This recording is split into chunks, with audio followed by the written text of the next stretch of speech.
Ilang araw na akong hindi nakakapag-ehersisyo. Nagsisimula ng manigas ang katawan ko. Rachel Griffin. Sa suot mong sexy na bunny outfit, hindi ka ba natatakot na makita ka ni Mason? 3 buwan na akong nagpapanggap na isang maginoong babae.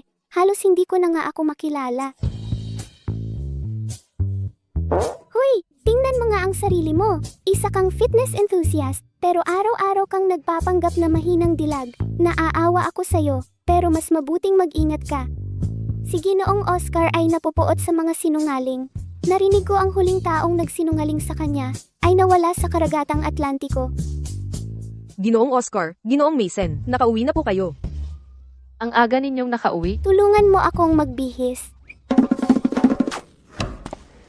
Nasa baba po ang 2 ginang. Wala ka bang profesionalismo? Alam mong kailangan mong isuot ito, pero kinain mo pa rin 40 plato ng karne at 3 cake. Mahuhuli tayo. Bilis, bilis. Dali. Ang sikip.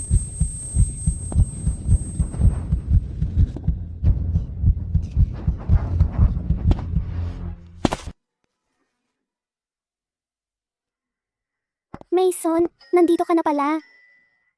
Oscar, nandito ka rin pala.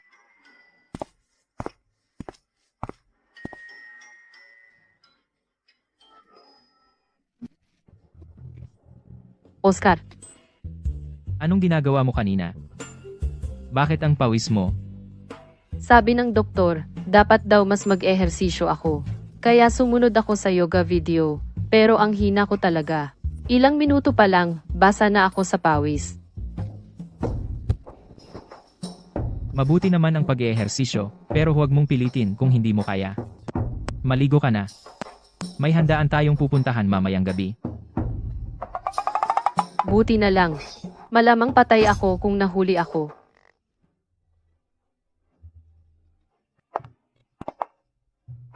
Gutom ka na ba? Gusto mo bang kumain muna ng konti? Pata. Adobong pakpak at liempo. Paborito ko lahat yan. Gusto mo ba? Kukuha ako para sa'yo. Si.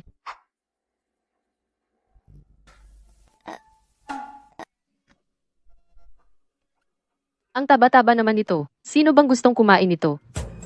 Ang dream girl ni Oscar ay hindi kumakain ng karne. Para maging magandang kapalit, kailangan kong panatilihin ang persona ng isang mahinang dilag. Akala ko gusto mong kainin ito. Hindi ka nagsinungaling sa akin. Oscar, paano ako magsisinungaling sa iyo? Dapat alam mo kung ano ang mangyayari. Kapag dinaya mo ako, Rachel, gusto mo ba? Ang karne na ito ay dating mga buhay na nilalang na tumatakbo sa mga bukid. Sabi ng Buddha na pigilan ang pagpatay at palayain ang lahat ng buhay. Mas mabuting alisin ang karne na ito. Si Rachel ay isang debotong Buddhist. Siya ay tunay na mabait ang puso. Magsaya kayo. Babalik kami kaagad.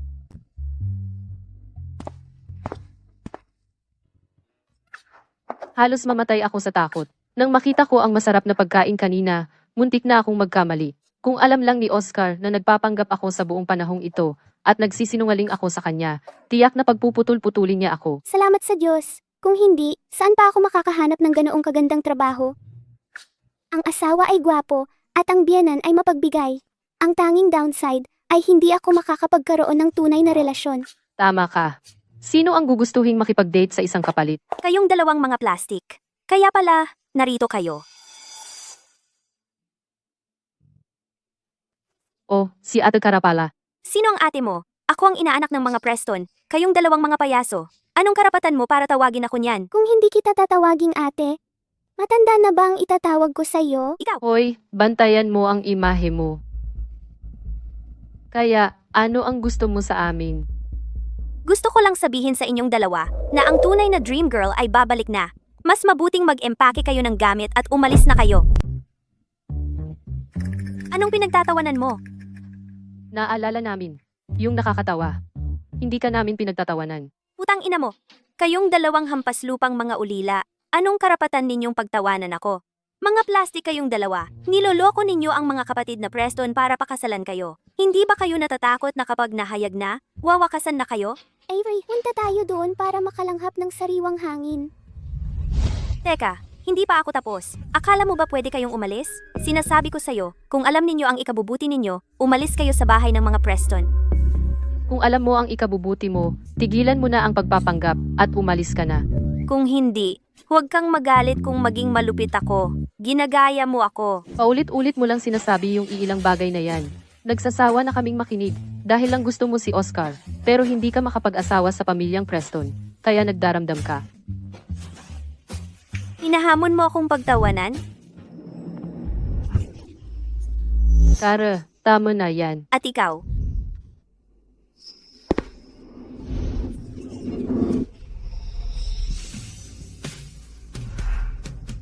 Avery, okay ka lang ba? Sa tingin ko masyado akong naging mabait sa kanya. Susuntukin ko ulit siya. Oscar, kasalanan nila lahat. Oscar, wag mo. Sisihin, Kara. Kami lang ni Avery. Ang nakasagabal sa Siskara. Naawa lang ako sa Avery na natamaan. Hindi ko alam kung magkakaroon pa siya ng episode. Kara, Ninang, Mahal kong Avery, siguradong masakit talaga. Nanay, okay lang ako. Paano mo nasabi? Namamaga ang mukha mo. Hindi ko alam kung anong sama ng loob niya. Pinagtripan niya kami dahil mga ulila kami. Walang magulang na aasahan. Ipapanalo ko ito para sa inyo. Ninang, Huwag mo akong tawaging ninang. Tatawag ako sa mga magulang mo at ipapakulong kanila. Tignan mo ito. Nasaktan ng anak kong babae dahil sa iyo. Mason, pakisabi mo para sa akin. Anong sasabi? Hindi mo kayang protektahan ang sarili mong asawa. Wala kang kwenta. Naloko kayong dalawa. Babawi ako para sa inyo.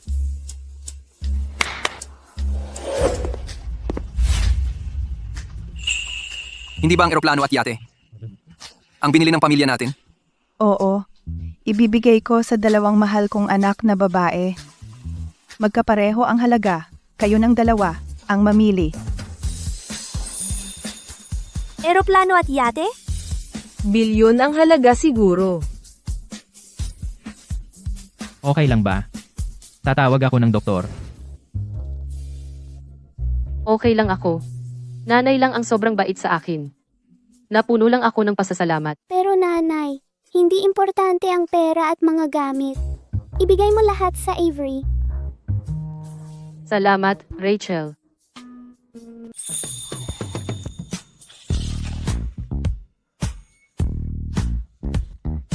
Limang araw na akong hindi kumakain ng karne. Buti na lang at nasa biyahe si Mason. Kung hindi ko magagawang anyayahan ka. Para ipagdiwang ang pagkakakuha natin ng cruise ship at private jet ulit.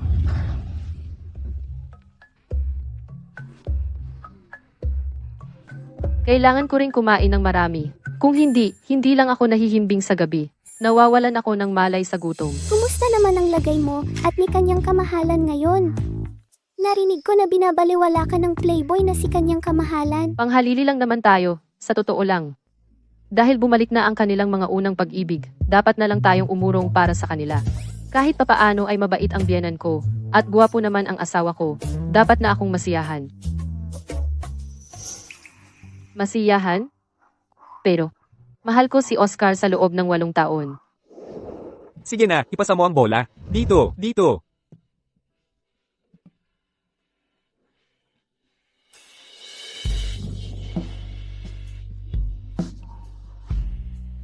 Oscar, hinahanap ka ni Kara Sterling.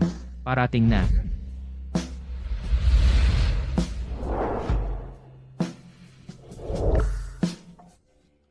Avery, anong iniisip mo? Kain ka na. Alam mo ba, ang pianistang si Ruby ay bumalik mula sa Estados Unidos ngayon. Ang pangalawang anak ng mga Preston ang mismo ang sumando sa kanya. Nahuli sila sa camera. Ang sweet nila tingnan. Eksakto, bagay na bagay sila. Oo. Rachel, kumalma ka. Ayos lang. Tatawagan ko si Mason para alamin kung ano ang nangyayari.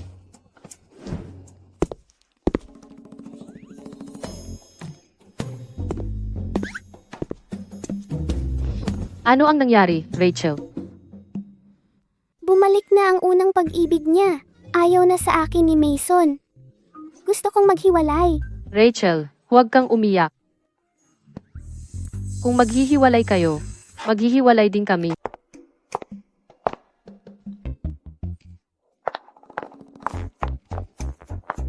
Mag-asawa na tayo sa mahabang panahon, pero hindi ko naman napalapit sa kanya ang puso niya, o kahit na makuha man lang siya. Malaking kawalan yon sa akin.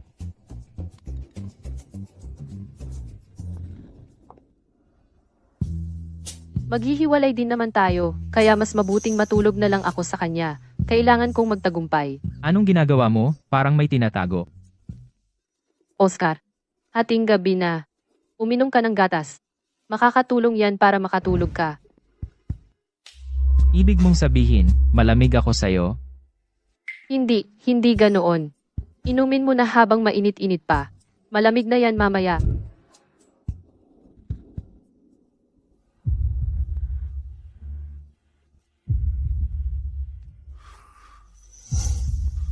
Ang nerbiyosa mo naman.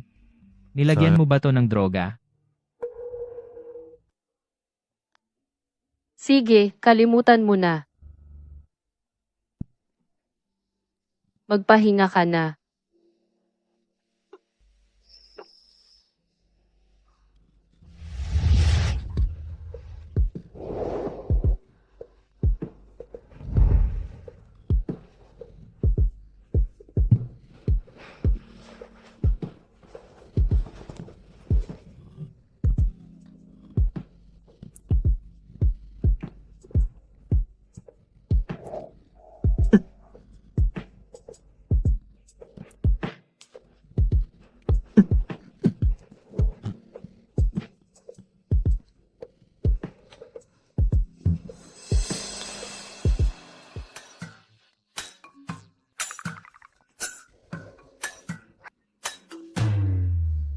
Hindi naman siya ganoon kagaling sa kama.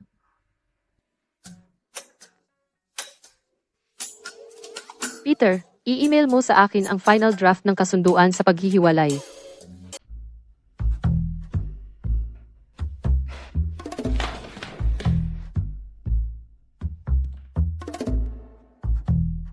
Siguro hindi mo na dapat ituloy ang diborsiyo. Sa tingin ko, mabuti naman siya sa'yo. Pakitang tao lang yan.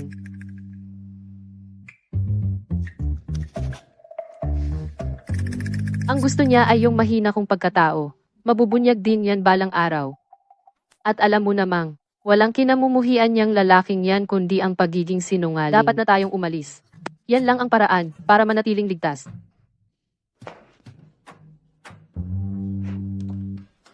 Habang walang tao sa bahay, umalis na tayo ngayon.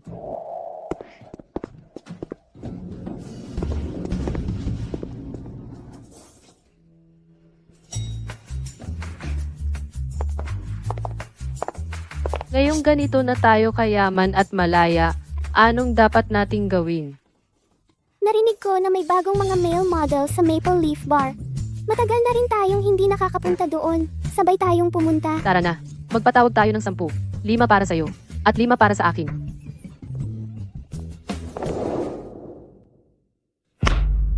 Avery Sullivan, akala mo makakatalik mo lang ako, at tatakas, ang kapal ng mukha mo. Mason, makontak mo bang hipag ko? Nawawala si Rachel. Si, Kaya pala tumakas siya. mga tao, hanapin niyo siya. Tagay. Ito ang buhay na gusto ko. Kumakain at umiinom ng walang humpay. Itong mga ulo ng kuneho, bigyan mo ako ng 10 pa. Kung nandito si Mason, kailangan kong sabihin, ang cute-cute ng mga kuneho. Paano mo makakain ang mga kuneho? Ang sarap-sarap ng mga kuneho. Wala akong pakialam kung gaano sila ka-cute. Parating na, parating na. Hello, ate. Hindi masama. Kung ganon, 1, 2, 3, lahat, umupo na. Halika na.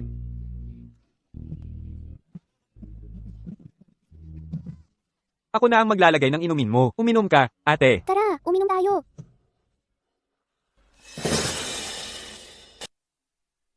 Rachel, Talagang pinahirapan mo akong hanapin ka. Mason, tapos na ako dito. Nakuha mo ang katawan ko. At kinuha ko ang pera mo. Quits na tayo. Eksakto.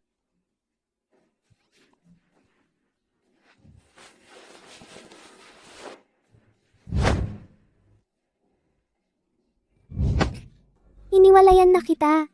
Kailangan ng pirma nating dalawa para sa diborsyo. Ikaw, ay, asawa ko pa rin. Buisit, malaya na ako. Pwede akong makipagkita sa kahit sino. Sigurado ka? Manang, ano man ang nangyayari sa pagitan namin ni Rachel, huwag kang makialam. Hindi, kaibigan ko si Rachel. Huwag mo siyang galawin. Galit na siya. Umalis ka na ngayon. Hindi ako makauwi.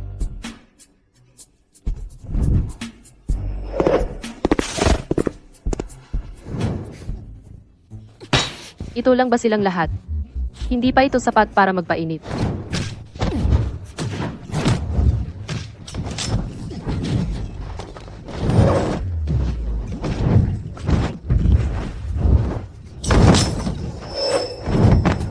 Walang kwenta ang pinuno ng mga Preston at ang mga bodyguard na dala niya ay kaparehong kawawa.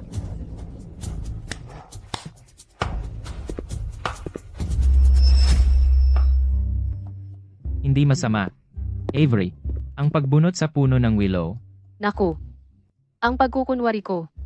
Nahuli ng harapan. naglakas loob kang magsinungaling sa akin. Nagpapanggap lang ako. Kasi gusto mo ng mga mahina at maselang magaganda. Kaya para mapasaya ka, syempre kailangan kong itago ang tunay kong sarili at magpanggap. Kaya pala nagpapanggap ka sa buong panahon? Ang kahinaan ay pagpapanggap lang. Ang pagpapasaya sa akin ay pagpapanggap lang. Kahit ang kasiyahan sa kama ay peke. Nakipagtalik ka sa akin. At ngayon gusto mong tumakas. Sino ang nagsabing nasiyahan ako? Pangit talaga ang galing mo sa kama.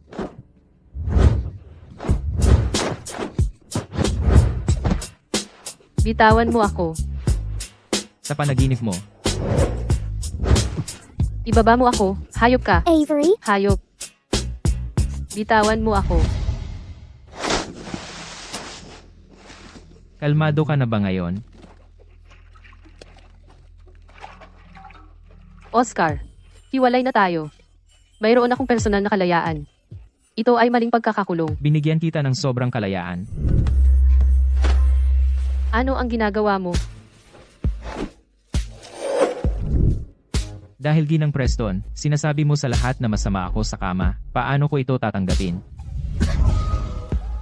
Ikaw ang unang nanggulo sa akin, huwag ka nang umasang iiwan mo ako.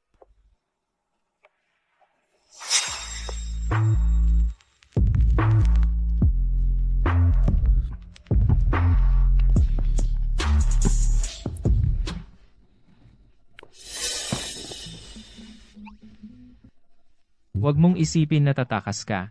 Kung hindi, gagawin kong hindi ka na makabangon pa sa kama.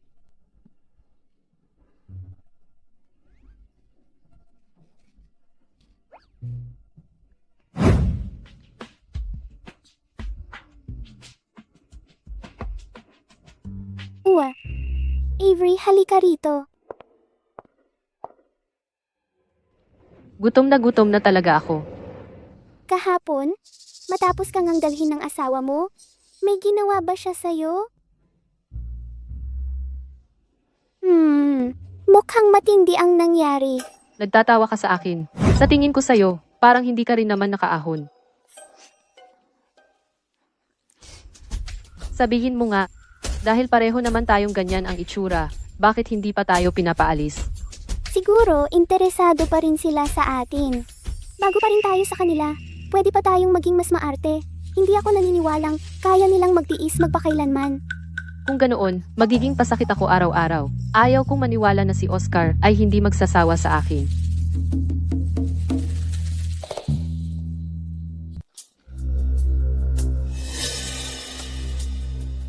Ay nako, mga anak ko. Nanay, pasensya na. Nagsinungaling kami sa inyo sa buong panahong ito. Hindi kami ang inyong inaakala. Mabuti. Ngayon, mas katulad nito. Alam ko na, ang paraan ng pagkain ninyong dalawa kanina ay para kayong mga kuting kung pakainin. Hindi kayo kumakain ng kahit katiting na karne. Paano kayo mabubuhay ng ganoon? Kayong dalawa, kapag malusog at malakas na kayo, saka pa lang kayo makakapagbigay ng mga apo sa mga Preston. Hoy, Steward! Steward, kunin mo ang mall na binili ko at ilipat mo sa pangalan ng dalawang binibini. Ito ang gantimpala nila sa pagkain ng mas maraming karne. Opo, madam. Salamat, nanay. Ang dalawang ito ay mga estudyante sa kolehiyo. Narito sila para kumain, maglaro, at mamili kasama namin. Sila ay para sa pakikisama. Tungkol naman sa inyong dalawa, kung maaalagaan ninyo kami ngayon at maglilingkod ng maayos, ang tip ay magiging napakageneroso. Nakuha nyo na. Well, Ito ang buhay. Well, tingnan mo iyan. Tiyak na sa kanluran sumikat ang araw ngayon. Kayong dalawang soro, aalis ng bahay na ganyan ang suot, at may dalawang lalaking kasama. Medyo nababagot ako. Samahan natin siya. para lang masaya. Ano na naman ang pinagkakaguluhan ninyong dalawa? Wala naman. Kasi lang, maraming bagong haute couture ang shop na ito kakadating lang. Ako naman, bibilhin ko ang mga ito para isuot para kay Oscar. Gusto na gusto ni Oscar kapag magaganda ang suot ko. Kara, siguradong hindi ka rin interesado at gustong makipagkumpetensya sa akin. Hindi ko naman gustong makipagkumpetensya sa iyo. Oo, tama. Bibilhin ko lahat ng nasa store na ito. Halika rito. Gusto ko ang pinakabagong haute couture ng shop mo. Dalhin mo lahat sa akin. Paumanhin, Binibining Whitman. Lahat ng haute couture sa aming shop ay nakareserba na. Bukod pa riyan, ito ay batay sa, personal na, sukat ng mga kliyente, at ipinasadya. Nangangamba ako na hindi namin ito maibibigay sa inyo. Ano ba ang problema mo? Natatakot ka bang hindi kayang bayaran ni Kara? Wala namang masama kung susubukan niya itong isuot. Paumanhin, Binibining Whitman. Ang mga damit ay talagang nakareserba na. Higit pa riyan, kung walang pahintulot ng kliyente, hindi namin magagawa ang desisyong iyon. Bakit mo sila tinitingnan? Paano kayang makakabili ng haute couture ang dalawang hamak na babaeng iyon? Paano kayang makakabili ng haute couture ang dalawang hamak na babaeng iyon? Kawani, kung gusto niyang subukan, hayaan mo siya. Gayunpaman, may mga patakaran sa industriya. Kung bibilhin mo ang nakareserbang haute couture ng iba, kailangan mong magbayad ng 10 beses sa presyo. Kara, may ganoong kalaking pera ka ba? Alam mo ba kung sino si Kara? Siya ang panganay na Binibining Whitman. Inaanak ng mga Preston, at isang socialite ng Riverview. Kahit 10 beses. Kahit 100 beses pa. Kaya naming bayaran iyon. Kawani, malinaw mong narinig siya. Bilisan mo at ibigay mo sa kanya ang mga item. Tandaan mong singilin ang bayad. Huwag mong isiping hindi ko kayang bayaran iyon. Susubukan ko muna ito. Hindi naman ibig sabihin ay kailangan kong bilhin. Hoy, huwag mong pilitin. Mapupunit iyan kung patuloy mong hihilahin. Kara, kung hindi mo maizip, huwag na. Ang bayad sa pinsala ay 10 beses sa presyo. Hindi iyon maliit na halaga.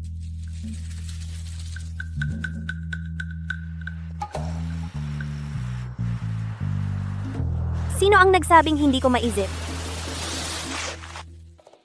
Kayong dalawang puta, anong pinagtatawanan nyo? Ako, Pinahahalagahan ko ang iyong intensyon, pero hindi kailangan ng ganyang kalaking gesto. Pasensya na po, Binibining Whitman. Ang custom gown na ito ay orihinal na nagkakahalaga ng 1.2 milyon. 10 beses noon, 12 milyon na. 12 milyon? Narinig ko rin. 12 milyon, di ba? Imposible. Talagang pinagtripan nyo ako. Kung ipapabayad nyo to sa akin, isasakdal ko kayo sa pangingikil. Binibining Whitman, ang usapan natin kanina ay naitala lahat ng kamera.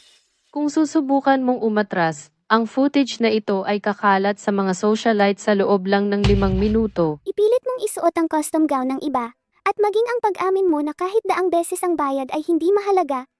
May mga saksi sa lahat ng yan.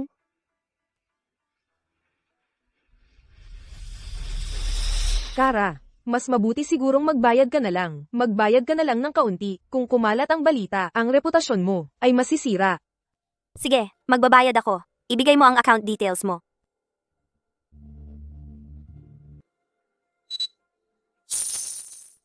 Natanggap ang bayad, $12 milyong. Pasensya na yan. Nakalimutan kong patayin ang notification. Ikaw pala. Pinagtripan mo ako. Nagbibiro ka yata, binibining Whitman. Hindi kita pinilit na isuot ang custom gown ko. Sinira mo ito, kaya ikaw ang magbabayad. Paano naging panloloko yun? Tawagin niyo rito ang mall manager. Gusto kong makausap ang manager niyo. Ito po mismo, ang bagong general manager namin, Ginang Sullivan, at si Vice President Griffin.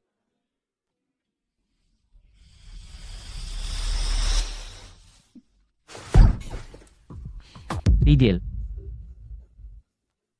Oscar, tulungan mo ako. Binubuli nila ako. Pinagbablackmail pa nila ako. At sinaktan nila ako. Matagal nang nahayag ang tunay nilang kulay. Tingnan mo sila, yung pag-iingat nila dati. Pakitang tao lang pala. Sa totoo lang, sakim at bastos lang sila. At sobrang vulgar. Kayong dalawang manloloko. Nahuli kayong red-handed ngayon. Hintayin nyo lang si Oscar na palayasin kayo sa Riverview. Dapat talagang palayasin sa Riverview. Oo, dalhin mo na siya. Ano pang hinihintay mo? Manonood ka lang ba habang binubuli ang boss mo?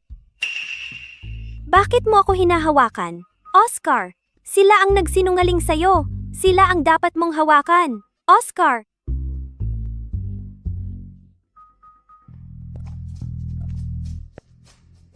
Manugang, ikaw ba ang aalis kasama nitong mga hamak na ito? O tatawagan ko si Mason? Aalis na ako. Ikaw, Gusto mo bang mag-shopping? Sasama ako sa'yo. anong kagaguhan na naman ang ginagawa nitong maliit na pasaway? Tapos na akong mamili. Wala namang mga gwapo sa paligid. Kakain muna ako. Sige. Sasama ako sa'yo.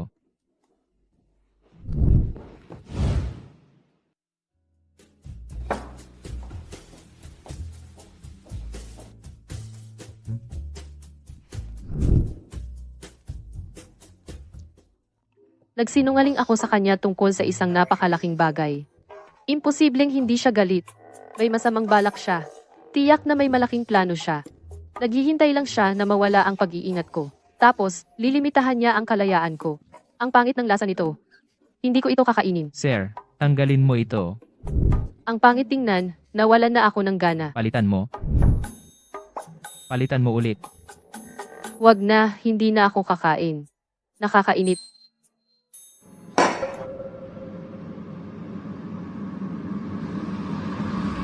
Sige. Dadalhin kita sa isang masayang lugar. Ang lugar na ito.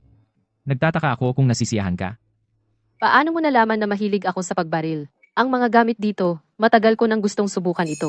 Mga VIP member lang ang makakapasok dito.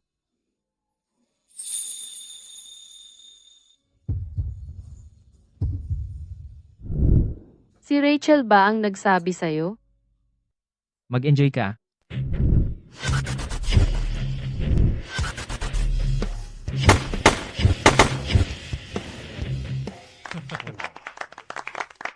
Ang galing. Hindi masama. Tingnan natin kung sino ang mas magaling. Hindi ko alam na marunong ka palang magbaril. Paano ko hindi nalaman yun? Mukhang kilalang kilala mo ako. Siyempre naman.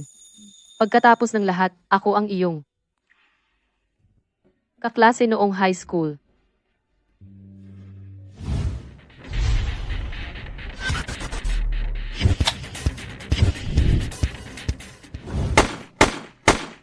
Hindi masyadong maganda ang swerte mo ngayon. Tingnan mo yung babaeng katabi niya. Laging tumatama sa bullseye. Hindi mo naman nakalimutan kung paano magbaril, pero ako, pinili mong kalimutan. Mukhang pareho silang magaling. Sino sa tingin mo ang mananalo? Ang babae ang siguradong mananalo. Nakita naman nating lahat kanina. Bawat putok, tiyak na tama. Hindi ako ganoon kasigurado. Sa gwapong lalaki ako pusta.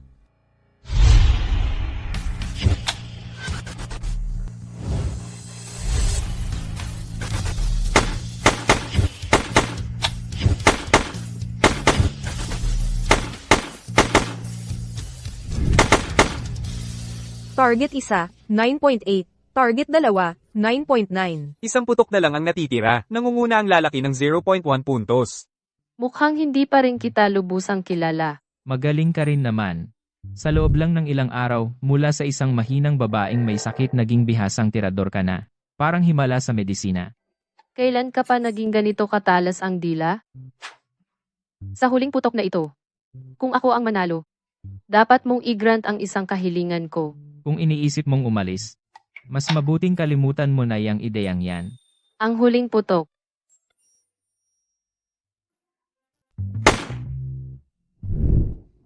Sampu.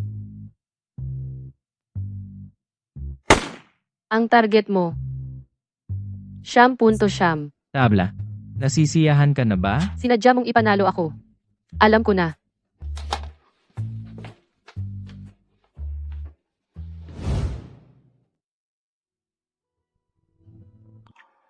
Hindi ko pwedeng hayaan ang sarili kong maging ganito.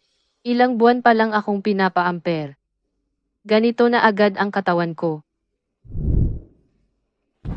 Ikaw, Anong ginagawa mo dito? napakadali mo bang mapahiya?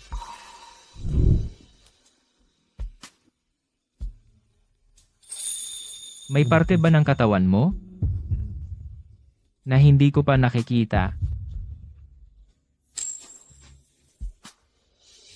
Oscar, pwede bang wag kang mag-init ulo sa liwanag ng araw?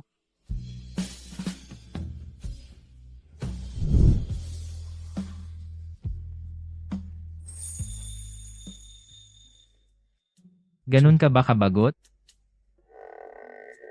Ikaw, tama na yan. Si, hayaan mong ipahid ko ang gamot.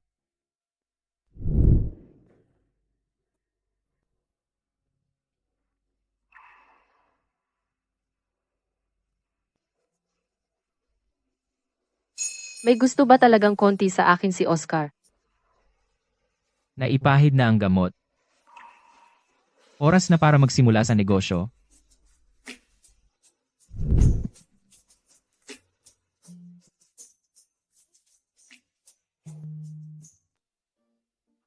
Rachel. Pumunta na sila sa opisina. Eksakto. Araw-araw lalong bumabawas ang gana nila sa trabaho. Akala ko magbabangkarota na ang Preston Group. Dumating na ba yung unang pag-ibig ni Mason para mang-asar sa'yo? Hindi, wala akong nakitang anino niya. Nakakainip na. Gets ko. Bigla na lang naging mabait si Oscar nitong mga nakaraang araw. Nagsisimula na akong maghinala na baka umiibig na sakin si Oscar. Hoy, magpaka-realistic ka. Baka ito lang ay paraan nila para ibaba ang ating bantay. Kapag tuluyan ka nang umibig kay Oscar, maghihiganti siya sa'yo. Oscar, hindi mo na ba ako mahal? Huwag mo sana akong iwan. Oscar, halika rito. Avery, saan mo ba nakukuha ang ganitong kumpiyansa? Paano ako magkakagusto sa isang kapalit? Lalo na sa isang taong bastos at mababaw tulad mo, isang ulila. Pero dati, napakabuti mo sakin. Ang tanga-tanga mo talaga. Ginagatungan lang kita noon. Ngayon, umalis ka.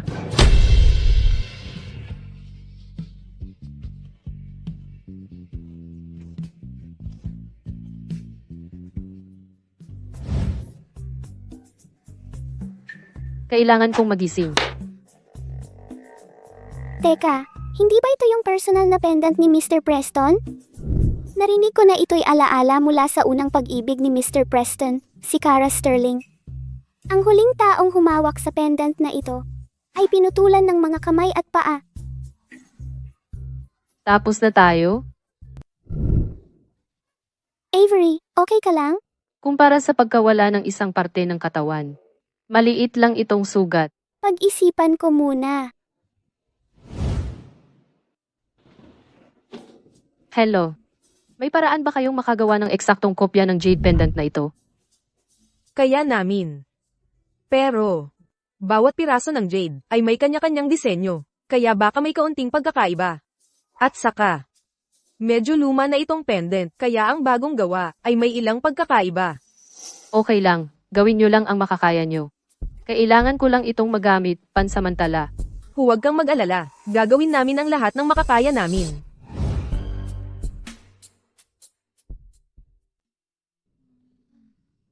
Nakalabas ako buong araw. Pagod na ako. Sana mabigyan ako nito ng kaunting oras. Para saan ang oras na binibili mo? Oscar, nandito ka na pala. Mason, papasok na ako sa kwarto ko para magpahinga. Hindi ba sa first floor ang kwarto niya? Ano yan sa kamay mo? Oscar. Namili ako buong araw. Pagod na ako.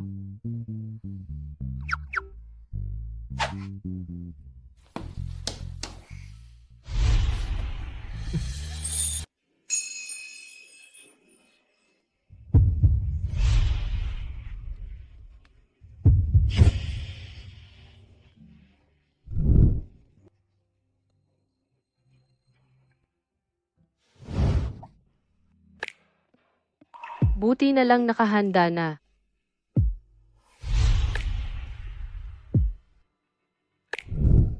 Oscar. Medyo gutom na ako. Medyo gutom na rin ako.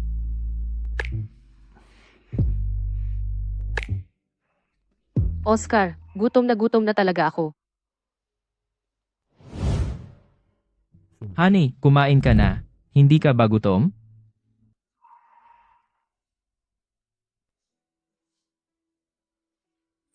Lasang ubas.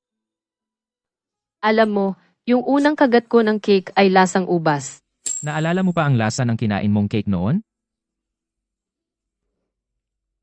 Naalala mo ba kung sino ang nagbigay sa'yo? Avery! Ito grape cake para sa'yo.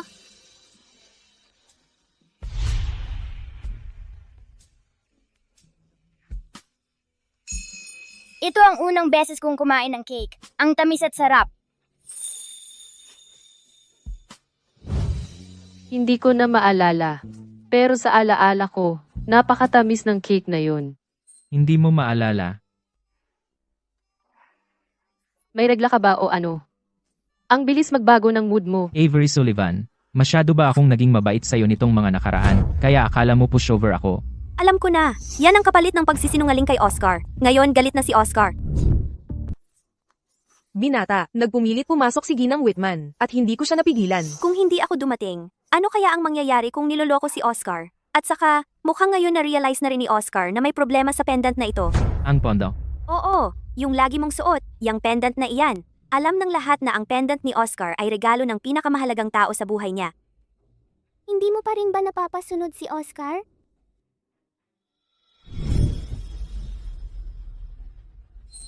Maaari akong magpaliwanag. Magpaliwanag ng ano? Peke ang pendant na ito. Ang totoo ay napalitan na ito ng peke mo. May ebidensya ako. Nakuha ko ito sa kamera. Kara, ano ang ibig mong sabihin?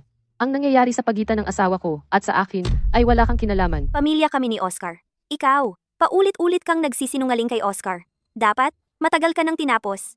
At alam mo ba kung gaano kahalaga itong pendant kay Oscar? Alam mo siguro, di ba? Pagkatapos ngayon, ang iyong katayuan bilang Ginang Preston ay malamang na magtatapos na. Malapit nang bumalik si Kara.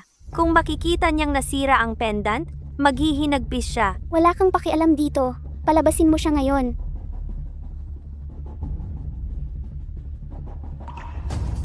Hindi niya hahampasin si Avery, di ba? Hoy, huwag kang padalos-dalos. Pag-usapan na lang natin ito. Hindi niya ako hahampasin, di ba? Makatiis ako ng ilang hampas. Hindi ako natatakot sa harapan. Nag-iisip lang ako kung maapektuhan si Rachel. Pasensya na.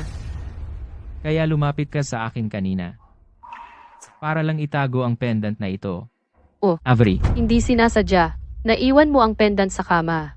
Naaksidente kong natumba ito sa sahig ngayon. At nasira. Pinagsisikapan kong ayusin ito.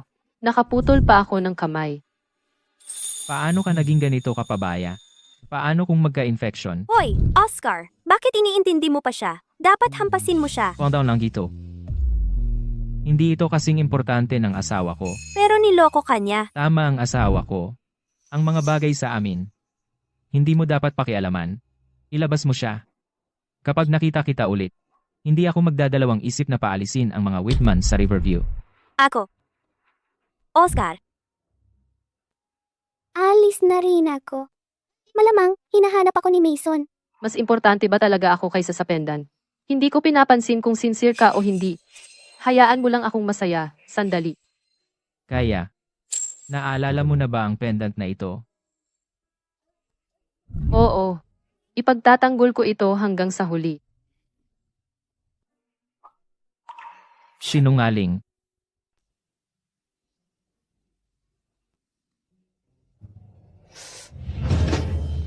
Ang lala ng pagka-distract mo.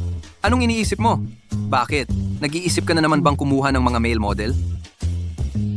Sa presensya mo, wala na akong lakas para dyan. Alam mo ba kung sino ang nagbigay kay Oscar ng jade pendant na yon? Malamang galing yon sa isang maliit na babae noon. Bakit? Nagkagulo na naman ba kayo ni Avery? Nabasag ni Avery ang jade pendant, pero sa nakita ko, parang hindi naman siya galit na galit. Posible kaya na hindi naman talaga ganoon kabagsik si Oscar? Depende sa kausap ang galit niya. Huwag kang makialam sa pagsasama nila. Tara na!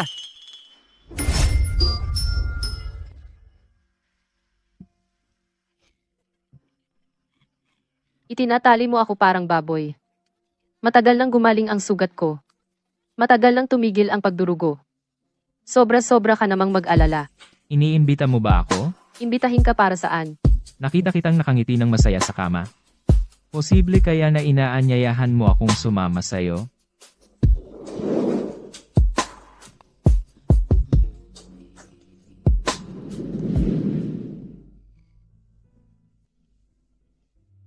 Kaya, wala ka talagang alaala sa pendant na suot ko? Wala. Bakit ko naman gugustuhing alalahanin ang alaala ng pag-ibig mo at ng unang minahal mo? Paano niya nakakalimutan ang pendant na suot-suot niya mismo?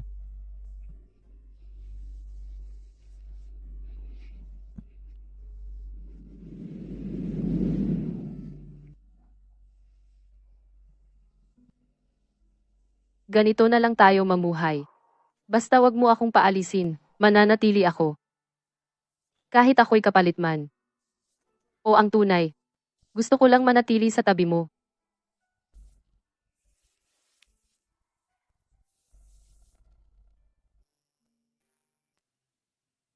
Hoy, bakit bigla mong naisipang magdala ng dessert para kay Oscar? Huwag mong sabihing nahulog na ang loob mo sa kanya.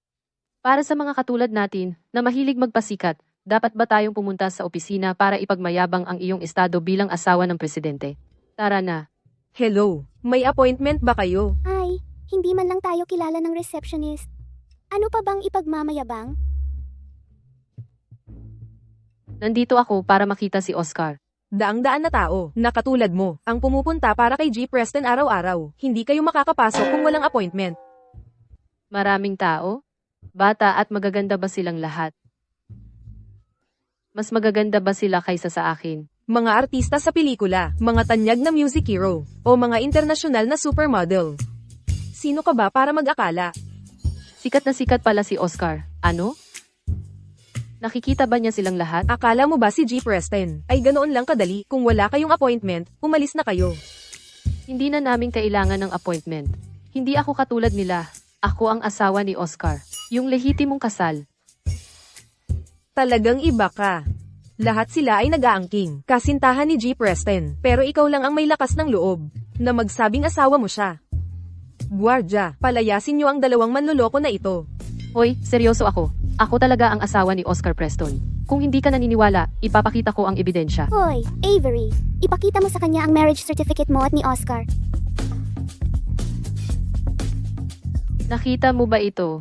Isang pribadong litrato ng asawa ko. Hindi mo inaasahan, ano? Payat tingnan kapag nakadamit, pero may maskulado pala sa ilalim. At ako lang ang may karapatang makita ito. Ginoong Preston. Oscar, Mahal, Ang panlasa ng asawa ko ay talagang napaka-espesyal. mahal, siguradong gutom ka na. Espesyal kung ginawa ang mga meriendang ito para subukan mo. Nalason? Anong sinasabi mo? Walang may gusto na mabuhay ka ng napakatagal na magkaroon ng walang hanggang buhay at mabuhay ng 100 taon pa kaysa sa akin. Sa ganoon, may tuloy-tuloy akong pera na magagastos. Tama na. Sundan mo ako. Ginoong Preston, magsisimula na ang meeting. alis na ako.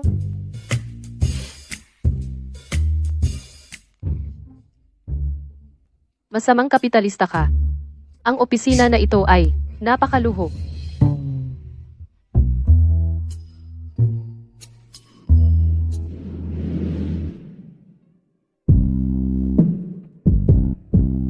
Pinagchitsismisan mo na naman ako.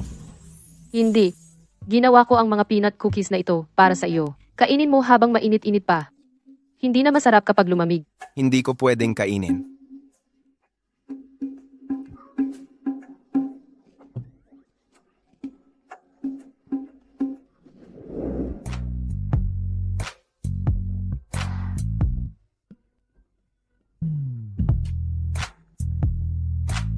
Gumugol ako ng 4 na oras sa paggawa nito. Ako mismo ang tumikim. Masarap.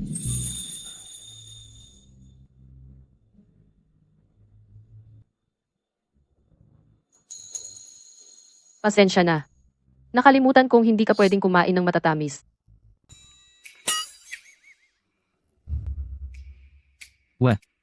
Maganda. Sa susunod, gumamit ka ng mas kaunting asukal.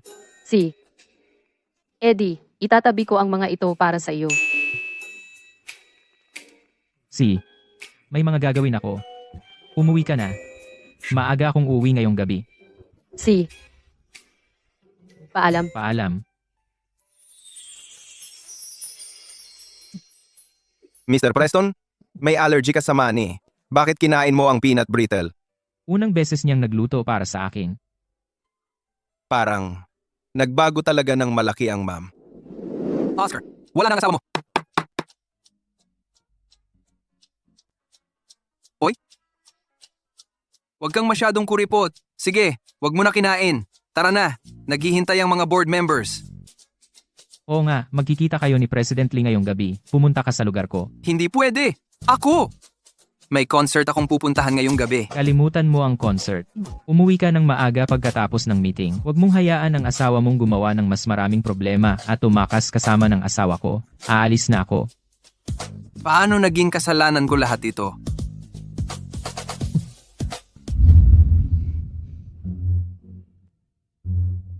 Bihira kang maaga sa bahay ngayong araw. Manood tayo ng movie. Balak kong magrenta ng theater.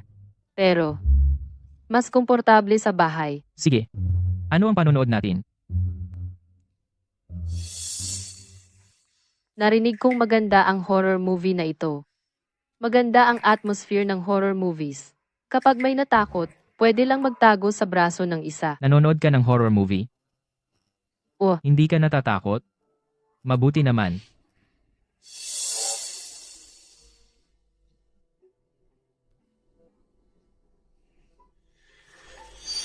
Ay, mahal, sobrang takot ako. Ay, Okay lang, ayos lang. Nandito ako. Ayos lang.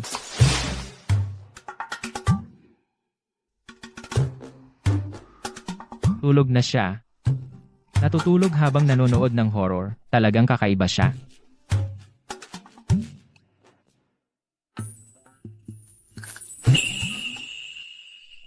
Ako ito. Nandito ako. Nandito ako. Oscar, ang asawa ko. Anong nangyari sa'yo nitong mga nakaraang taon? Nakalimutan mo na naman ako. At ang agresibo mo.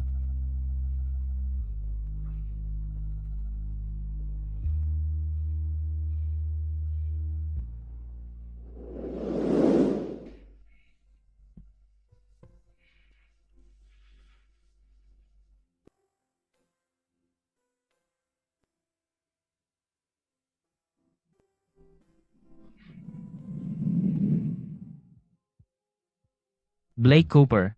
Yung pagpunta ng asawa ko sa orphanage at ang nangyari dati, kumusta na ang investigasyon? Wala pa po, G. Preston. Gagawin ko ito sa lalong madaling panahon.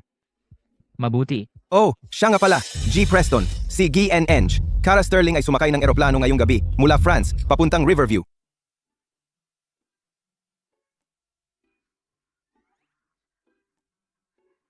Kagabi, ang pelikula bang pinili ko ay nagpabago ng sitwasyon sa inyong dalawa? Nakatulog ako. Inilagay ako ni Oscar sa kama at siya'y nagpalipas ng buong gabi sa labas. Ha ha ha, ang kulit mo. Hindi ako makapaniwala na nakatulog ka. Hay, pero ang asawa mo, Hindi naman dati nagpapatagal sa labas ng gabi. Hindi mo ba iniisip na nakikipagkita siya sa dating nobya niya? Sa tingin ko, hindi. Mabuti naman siya sa akin nitong mga nakaraan. Yun ay bago pa siya bumalik.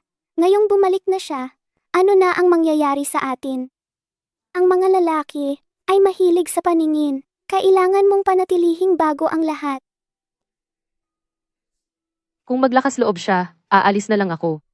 Pagsisihan niya ito at hahabulin niya ako ng napakalayo. Subukan mo ito.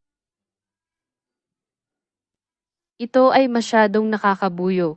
Ako. Oh, sige na. Para lang ito sa kasiyahan sa kwarto.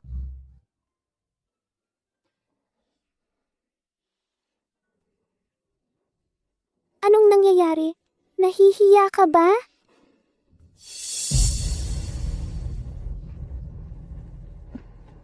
Okay ka lang ba?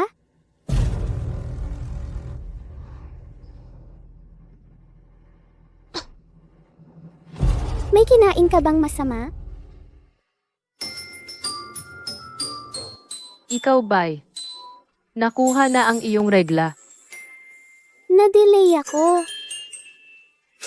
Na-delay ka rin? Buntis ka. Buntis? Isa para sa iyo, isa para sa akin. Maghahalinhinan tayo sa pag-aalaga sa kanila. Pareho tayong magiging mga ina ng 2 beses. Ang mga bata ay magkakaroon ng mga mata mo at mga binti ko. Dapat magmana sila ng mga katangian natin. Darating na ang asawa ko sa airport. Kailangan kong sunduin siya at sabihin sa kanya ang balita. Ang asawa ko ay nasa opisina. Pupunta ako doon ngayon. Dapat kong pag-isipan ng mabuti ang mga kondisyon na dapat ilagay para maging sulit pagkatapos ng hirap ng 10 buwan na pagbubuntis. Alam ko, papapirmahan ko siya ng kasunduan na lahat ng ari-arian ay mapapasa akin. Ma'am, ano ang dahilan ng pagpunta mo rito? Si Mr. Preston ay abala ngayon. Ayos lang. Maghintay ako sa loob. Sandali, pasensya. Hindi ka talaga makakapasok doon ngayon. Blake, may babae ba siyang tinatago doon? Wala. Kung gayon, aalis ako.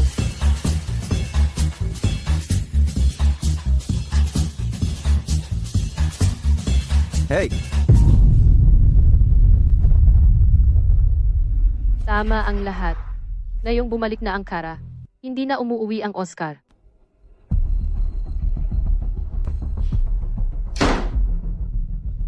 ma'am. Huwag mong sasabihin kay Ginoong Presto na nandito ako.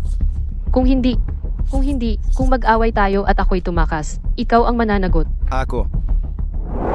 Sa wakas, ang mga bagay sa pagitan ni na Ginoong Preston at ma'am ay nagsisimula ng bumuti. Ngayon may iba na namang problema. Pasensya na, Oscar. Napakahina ng kalagayan ko. Nawalan lang ako ng balanse sandali. Nakapag-ayos na ako sa ospital, makakahanap agad ng kidney donor. Kailangan mo lang maghintay sa ospital para sa operasyon.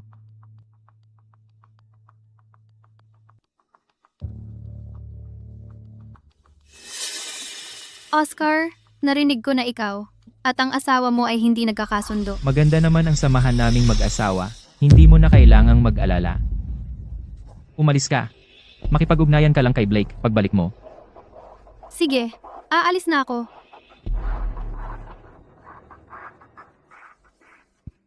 Ginoong Preston, ang asawa mo. Ano naman ang tungkol sa kanya? Ito ang medical report niya mula 3 linggo na ang nakalipas.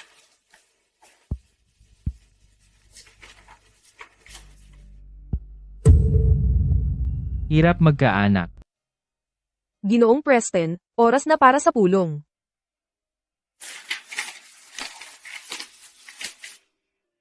Huwag mong sasabihin kay ma'am ang tungkol sa ulat. Oh. Avery. Avery, ang tagal na nating hindi nagkita. Narinig kong ginagaya mo ako, pero hindi ka pa rin gaanong kamukha ko. Tawagin mo akong Mrs. Preston. Dahil ilang taon na tayong hindi nagkikita, mukhang masama ang pakiramdam mo. Ang pangit ng itsura mo. Niyakap mo ang asawa ko sa harap ko, at ngayon nandito ka para mang-asar. Akala mo ba pushover lang ako? Totoo namang masama ang kalagayan ko. Kaya nga ako bumalik ngayon. Kailangan kong magpa-kidney transplant. Dahil mukhang maayos naman ang kalusugan mo, medyo nababawasan ang konsensya ko. Transplant? Hindi ba sinabi sa'yo ni Oscar? Ikaw ang kidney donor na hinanap ni Oscar para sa akin. Sakto lang natugma ang kidney mo sa akin. Mabait siya. Pinakasalan ka para makabawi. Hindi naman masama ang nakuha mo. Dinala ako ni Oscar kamakailan. Para ba maghanap ng match para kay Kara? Nagpakumpletong physical exam kami. Wala akong magagawa. Ang kalusugan ko ay naging pabigat kay Oscar. Nahadlangan din ito kami ni Oscar. Anyway, ikaw na ngayon ang Mrs. Preston. Oo, ako nga ang Mrs. Preston. Kaya bakit mo naman akalain na maniniwala ako sa sinasabi ng isang katulad mong outsider? Tungkol naman sa donor ng kidney, dapat akong umuwi at tanungin ang asawa ko. Ah? Pasensya na, napaka-energetic ng asawa ko. Ang likod ko ay sobrang masakit, kaya aalis na ako. Paalam.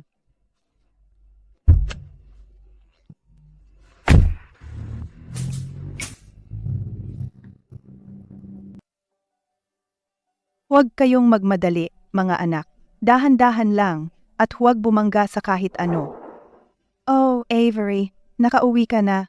Nanay, anong nangyayari? Huwag kang ma-pressure. Hindi ko kayo minamadali na magkaanak. Pwede ninyong gawin ng dahan-dahan. Ayos lang yan. Ganito kasi, si Oscar ay nasa basement, nagpapagawa ng gym. Naisip ko, dahil nagsimula na ang trabaho, mas mabuti ng ating ayusin ang nursery sabay na rin. Makakatipid tayo sa pag-renovate ulit kapag kailangan natin ito sa hinaharap.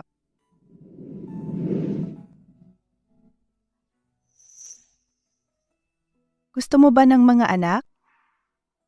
Kailangan ninyong paghirapan yan. Nanay, pupuntahan ko para tingnan ang gym.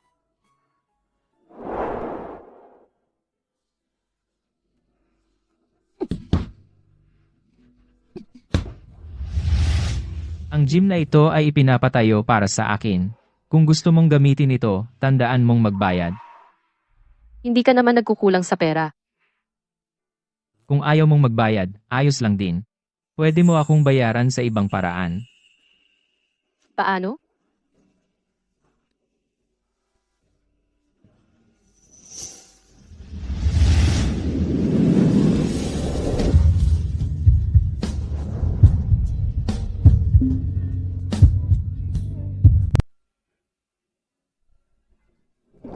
Sino bang gustong magbayad ng ganoon?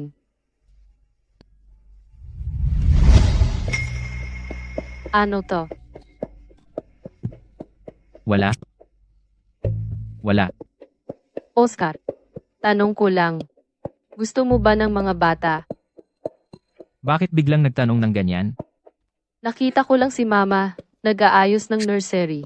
Nagtatanong lang. Alam na ba niya na may problema siya sa pagbubuntis? Wala ako. Maingay masyado ang mga bata. Ano pa ba ang inaasahan ko? Avery. Sa totoo lang, tayo. Buti na lang ayaw mo ng mga bata. Ang sakit kaya mga anak. Kung pipilitin mo akong magbuntis, ayaw ko pa rin naman. Hoy, Avery. Avery, itong dalawang damit ng baby, ito ay para sa baby mo, at ito naman ay para sa akin, okay?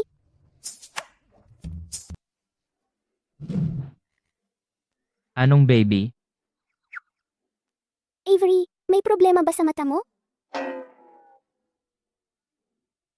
Ang ibig kong sabihin, fur baby. Nagpaplano kaming mag-ampo ni Rachel ng ilang alagang hayop. Anong klaseng hayop? Teka, hindi mo ba sinasabi sa asawa mo ang tungkol sa pagbubuntis? Hindi pa. At hindi ko rin balak. Rachel, kailangan mo akong tulungan na itago ang sekreto ng baby na ito. Ano? Bumalik na si Kara. Bumalik na siya? Pero asawa ka niya, at dinadala mo ang anak niya. Hindi siya maglalakas loob na guluhin ka.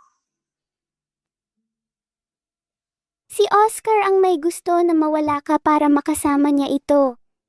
Gusto nila ang kidney ko. Huh? Tumahimik ka. Teka, ano ba ang nangyayari? Hindi muna yan importante ngayon. Ang pinakamahalaga, kailangan kong tumakas. Tumakas? Oo. Traitor si Oscar sa akin. Kaya hindi ako mananatili. Aalis na ako. Sisiguraduhin kong hindi na niya ako muling makikita. ikaw ang unang umalis sa amin. Hindi ko hahayaang saktan ng sinuman ang anak ko, kahit na ikaw.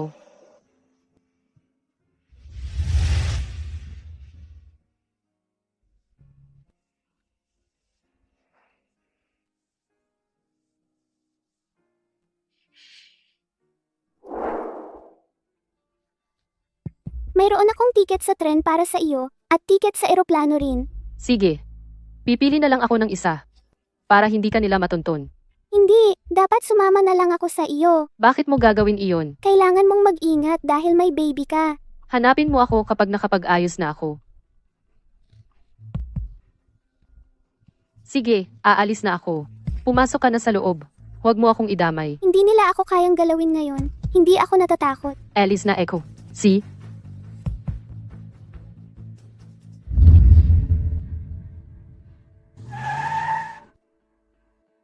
Sir, bakit tayo huminto? Mukhang may hinahanap sila.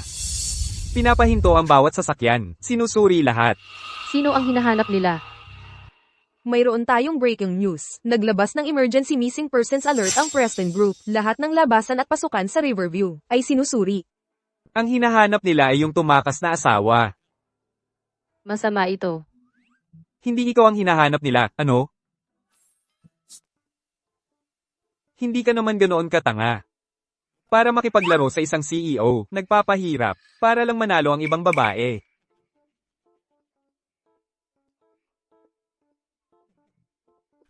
Huwag mong sabihing buntis ka at tumatakas ka.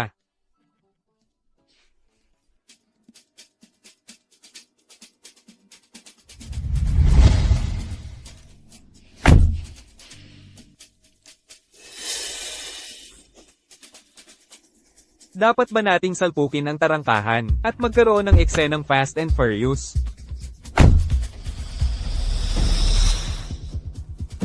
Tinatakasan mo pa rin ako.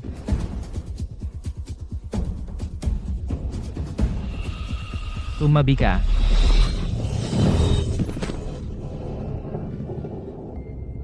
Avery, Huwag kang lalapit.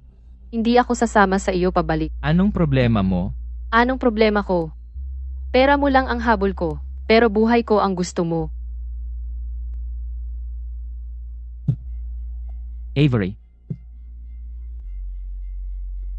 Pumunta ka sa ospital. Hindi ako pupunta sa ospital. Bilis, tumawag ka ng doktor. Oscar, Tapos na. Handa na ang lahat para sa operasyon. Rachel, nasa Mercy Care Hospital ako ngayon. Halika, sagipin mo ako. Pigilan mo ang pagtatakbo araw-araw, hindi ka makakatakas. Bakit hindi ako tatakbo? Naipit ako sa isang halimaw na tulad mo. Dapat ba akong manatili dito bilang mabuting babae at hayaang bulihin mo ako? Ako ang nambubuli sa'yo. Paano ba kita binubuli? Hindi ba kita binalaan dati? Kapag ginulo mo ako, huwag ka nang mag-isipang tumakbo.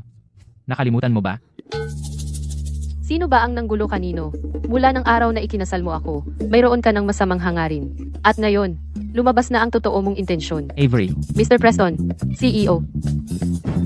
Ang tagal mo nang natutulog sa tabi ko. Hindi ka naman lugi, di ba? tumahimik ka. Hindi ako tatahimik. Gusto kong makita ng lahat ngayon kung paano hindi mo mapigilan ang mga mata mo sa sarili mong plato. Kahit na siya si Mr. Preston, may karapatan pa rin ako. Hindi niya ako maaaring isakripisyo para iligtas ang tunay niyang minamahal. Avery, pwede bang hayaan mo muna ang doktor na tignan ka? Tignan mo siya. Nasugatan ang kamay ko at ganyan pa rin ang kilos niya. Hindi na siya makapaghintay. Hindi ka ba makikinig kahit minsan? Wala na akong masabi. Hindi lang ako ang dapat kong isipin ngayon. Ano? Wala man lang isa. Narito rin ako. Narito ako. Habang nandito ako, hindi ko hahayaang magdusa si Avery ng ganitong ilegal na paglabag. Ano ang nangyayari rito? Ginoo, kailangan ninyong ipagtanggol ang katarungan para sa amin. Ginoo, Tiyak na magiging makatarungan at walang kinikilingan kami. Ginoo, kahit bilang isang asawa, hindi mo pwedeng pilitin ang iyong may bahay na gumawa ng anumang iligal, tama ba? Ano ang pinilit kong gawin mo? Ginoo, Walang sino man ang may karapatan na maging higit sa batas. Avery, magsalita ka. Huwag kang matakot. lumayo ka sa akin. Gusto niyang kunin ang aking bato para ibigay ito sa kanyang unang pag-ibig. Ano ang sinabi mo? Oscar, mahal na mahal kita. Alam ko ang tungkol sa iyong unang pag-ibig, at maaari ko pa itong palampasin, ngunit hindi ko kayang panoorin kang lumabag sa batas. Ang pagkuha ng aking bato ay isang bagay, ngunit ang paglabag sa batas ay isang seryosong usapin. Eksakto, gago ka. Sinubukan pa ni Avery na protektahan ka sa hindi paglantad sa iyo. At gayon man, hinila mo pa rin siya pabalik dito. Tao ka ba? Ginoong Preston, may iba ka pa bang sasabihin? Kailan ko ba sinabi na gagawa ako ng anuman sa iyo? At lahat ng usapang ito tungkol sa unang pag-ibig at mga bato, ito ay talagang katawa-tawa. Ginoo, nagdadahilan pa rin siya. Diretso sa harap mo, sinusubukan niya akong saktan. Dok, hindi ba dapat ay narito ka na? At magbandahe sa kanyang braso. Pumunta ka rito ngayon. Ano ang tinitingnan mo? Bandahan ang sugat? Papunta na. Papunta na. Ano ang nangyayari dito? Nagkamali lang. Gusto ni Mr. Preston na gamutin namin ang maambandahan ang kanyang braso. Wala kami ginawang ilegal. Ikaw, hindi mo kukunin ang kidney ko, at ibibigay sa Kara. Ano ang iniisip mo? Kailan ko sinabi na ibibigay mo ang kidney mo? Lahat ay maling pagkakaintindi. Aha. Sir, lahat ay maling pagkakaintindi. Ipapakita ko sa inyo ang daan palabas. Bilang mag-asawa, dapat mas mag-usap kayo. Tara na. Dok, bandahan mo siya. Oo, siyempre. Maging maingat. Tignan mo ang sakit na nararamdaman niya. Siya. Ano ang tungkol sa operasyon ni Kara? Ang ospital ay nag-ayos ng kidney donor, wala itong kinalaman sa akin, at siguradong wala itong kinalaman sa iyo. Huwag kang gumalaw. Kaya lahat ng ginawa ko ay walang saysay. Hindi ako makapaniwala na nagsinungaling siya sa akin. Ako, Ano ba ang tinanong mo sa kanya? noon pa. Bakit ka pumayag na pakasalan ako? Hindi mo masabi. Hayaan mo na ako. Dahil gusto mo lang ng kapalit, ngayong bumalik na si Kara, pumunta ka na sa kanya. Avery, seryoso ka ba? Hindi mo ba nararamdaman kung gaano kita kamahal? Bakit kailangang isali ang ibang tao palagi? Ganoon mo ba siya kamahal? Hindi ko na ba siya pwedeng banggitin ngayon? Pigilan mo ang pagiging unreasonable. Ganito talaga ako. Break up o hiwalayan, ikaw ang bahala. Avery, ano-ano na lang ang sasabihin mo, no? Oscar? Oscar, narinig kong nag-aaway kayo. Huwag na kayong mag-away.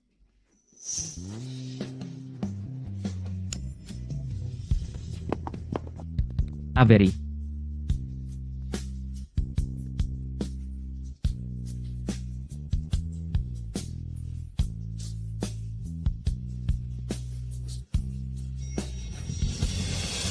Oscar, may operasyon ako mamaya. Medyo natatakot ako. Pwede bang samahan mo ako? Kara, pinagbilinan ako ni Frank na alagaan ka bago siya namatay. Yun lang ang dahilan kung bakit. Hindi kita kinausap nang magkalat ka ng chismis tungkol sa atin noon. Pero tandaan mo ang lugar mo. Kung mangangahas kang guluhin ang asawa ko ulit. Huwag kang umasang magiging mabait pa ako. Bakit siya? Si Avery ay isang ulila lang. Napakadumi ng nakaraan niya. Hindi ako naniniwalang mamahalin mo pa siya kung alam mo. Ipadala mo sa akin ang address ng tiyuhin ni Avery. Ang pamangkin niya ay nagpakasal sa mayamang pamilya. Paano niya basta iiwan ang kanyang kamag-anak na naghihirap?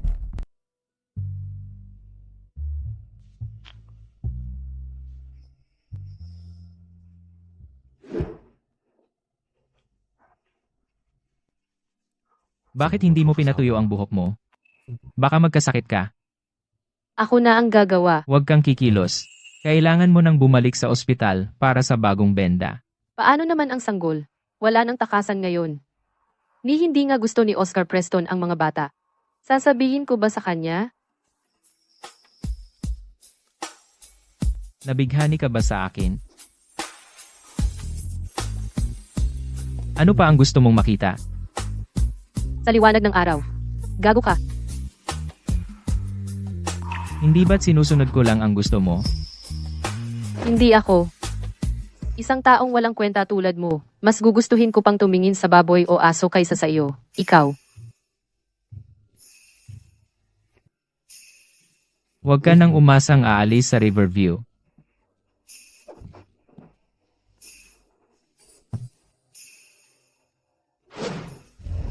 Hoy, Mr. Preston. Bakit may dala kang unan? Nag-alala si ma'am na hindi ako makapagpahinga ng maayos, kaya pinapunta niya ito sa opisina para sa idlik. Ah. Talagang pinalaya siya.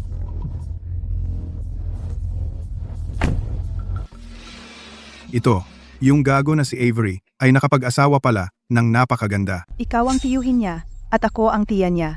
Ilang taon nang wala ang mga magulang niya. Kung hindi tayo ang pagiging mabuti niya, kanino pa? Aha, totoo nga. Ang pondo para sa kasal ng anak natin ay maaasikaso na rin sa wakas. Ayos yan. Tara na, haha. Avery. Ako ang tiya mo. Siya ang tiyuhin mo. Ilang taon lang ang nakalipas. Hindi mo ba kami naaalala? Ako ang tiyuhin mo, Avery.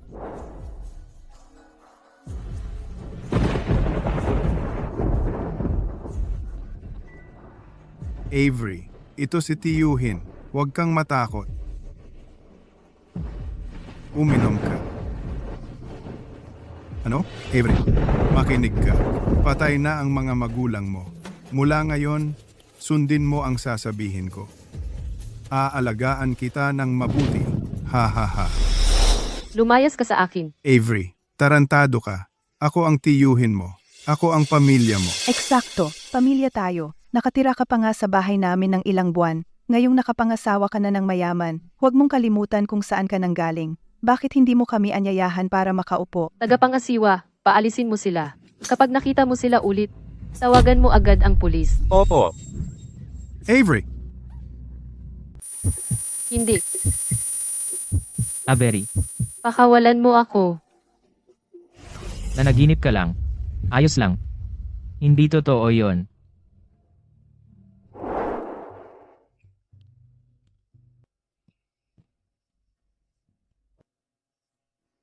Magandang umaga. Gusto ko ng magaan lang.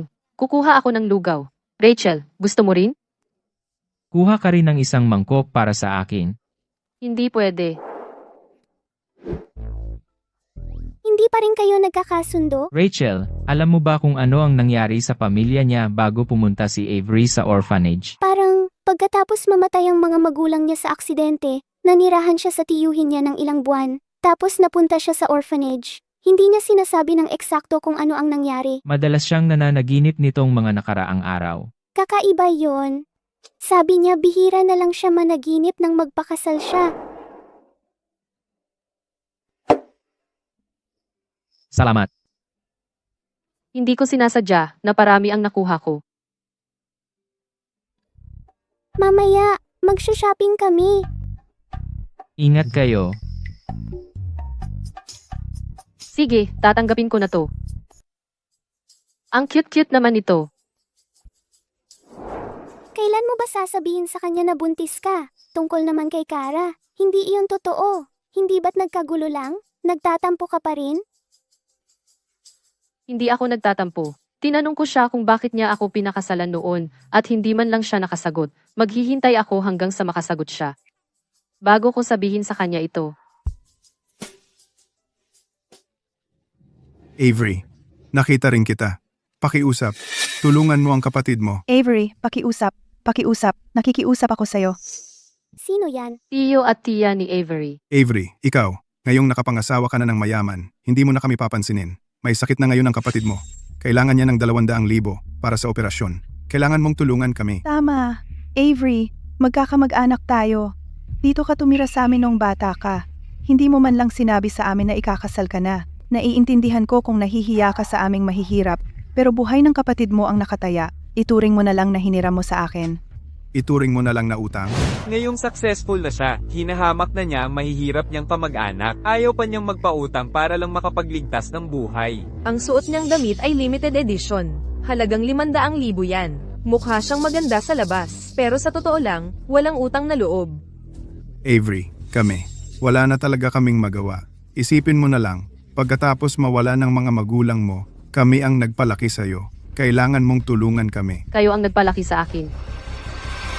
Nakaluhod na ako sa harap mo. Pakiusap, tulungan mo kami.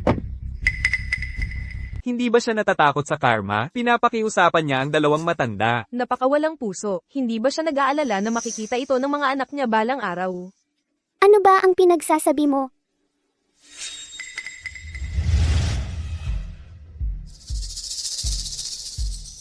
Oo, eksakto ang gusto ko. Pagkatapos ngayon, ang putang iyan na Avery ay tatanggapin bilang isang walang utang na loob. Ang mga Preston ay hindi kailanman tatanggap ng isang anak na babae na may ganitong mancha sa reputasyon. Paandarin pa ng mga tao ang sitwasyon. Dapat tayong pumunta at makita mismo. Oo. Hindi ko pinapansin ang sinasabi mo. Hindi ako magbibigay kahit isang sentimo. Avery, ikaw na ang asawa ng CEO ng Preston Group. Hindi ba maaari kang tumulong kahit kaunti? Preston Group, iyon ang malaking kumpanya na nag-donate ng daang-daang milyon kada taon. Narinig ko na palagi silang gumagawa ng charity. Hindi niya tutulungan kahit ang sariling pinsan. Siguro lahat iyon ay pakitang tao lang. Siguro ang reputasyon ng mga Preston ay sinisira ng babae na ito. Ito ay personal kong usapin. Walang kinalaman sa Preston Group. Para sa kanila, dapat tanungin mo sila kung ano talaga ang ginawa nila sa akin. At may lakas pa sila ng loob na humingi ng pera sa akin. Avery, mahirap kami noon. Hindi kami nag-alaga sa iyo ng maayos. Pero wala kami magawa. Tama, walang magawa. Rachel, palagi mo tinatanong ako kung bakit hindi ko maalala ang anuman bago ako mag-11. Kung bakit may kamag-anak pero nakatira sa orphanage. Sila ang dahilan. Ang dalawang bastardo na ito. Pagkatapos kunin ang bahay ko. Siya. Sinubukan niya talagang rape ako. Tumakbo ako para sa buhay ko at pagkatapos ay naaksidente ako sa kotse. Pagkagising ko, wala akong maalala. Nagsisinungaling ka. Nagpa siyang tumakas ka lang dahil naglalaro ka. Papaano kita matatamaan? Tama. Bata ka pa noon. Hindi mo na maaalala yon. Nakalimutan ko na. Sana nga nakalimutan ko na lang. Nakalimutan ko na ang lahat ng pinakamagandang alaala na kasama ang mga magulang ko. Ngayon, ang pinakauna kong alaala ay nung hinipo ako nitong batang to. Yung araw na umuulan. Avery, Sino ka? Ito si Ginoong Preston. Bakit siya bumugbog sa publiko? Binubugbog ng presidente ang isang tao. Hoy, halika kayo. Kalokohan to. Binubugbog ng presidente ang mga tao. Sino ang nag-utos sa'yo? Magsalita ka. Oscar, may hindi ba pagkakaintindihan? Hindi naman mukhang taong may trauma si Avery. Anong klaseng tao yon? Mapagmalaki at mapang-apiang ng abuso, kaya dapat sunod-sunuran ang biktima. Natatakot lang ako na lumala pa ang sitwasyon. Hindi maganda yon para sa reputasyon ni Oscar. Ang mahalaga lang sa akin ay ang nararamdaman ng asawa ko. Ang iniisip ng iba. Wala akong pakialam. Okay lang. Nandito ako. Lahat ng ginawa ninyo sa asawa ko, ipapaimbestiga ko sa pulisya. Pero tungkol sa mga balitang ikalat ninyo tungkol sa asawa ko, mabuti pang sabihin ninyo sa akin ang totoo. Walang sino man. Kami lang ang pumunta rito. Ganoon ba? Kaya tatanungin ko na lang ang anak ninyong nasa ospital. Siya yon. Hindi ako yon. Sino? Cellphone ko. Ginoong Preston, ang mga bidyong ito ay ipinadala kay Miss Sterling. Nagsisinungaling ka. Hindi ako yon. Avery, baka na-frame lang ako. Magkaklase tayo noong high school. Naniniwala ka sa akin, di ba? Hindi ba? putang ina mo. Kung hindi ikaw, sino? Avery, akala ko gusto mo lang ng atensyon ng pamilya mo. Hiningi nila ang address mo, kaya ibinigay ko. Hindi ko talaga inakalang sasaktan ka nila. Ang bait mo naman sa akin, di ba? Oscar, hindi ako naniniwala kahit isang salita mula kay Kara. Sinusubukan lang niyang saktan ako. Hindi ba ganoon ang tingin mo? Tama. Sinubukan niyang saktan ka. Hindi ko siya palalampasin. Oscar, Oh, Blake, Sir, dalhin ninyo ang mga taong ito. Kayo na ang mag-interoga sa kanila. Tungkol naman kay Kara, siguraduhing mawalan siya ng lahat. oo nga. Dalhin mo na siya. Wala tayong pakialam diyan. Oscar, paano mo nagawa sa akin ito? Nakalimutan mo na ba ang pinagsamahan natin? Tigilan mo ang paggamit sa nakaraan natin para pilitin ako. Kasuklam-suklam, Lahat ito dahil sa putang ito. Kinayuma ka niya. hindi niya kailangang gumayuma sa akin. Lahat ng ginagawa ko para sa kanya ay kusa ko namang ginusto.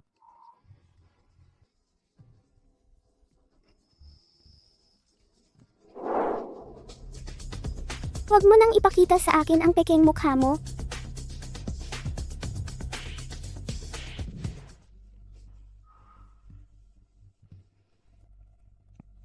Pasensya na. Nalate ako.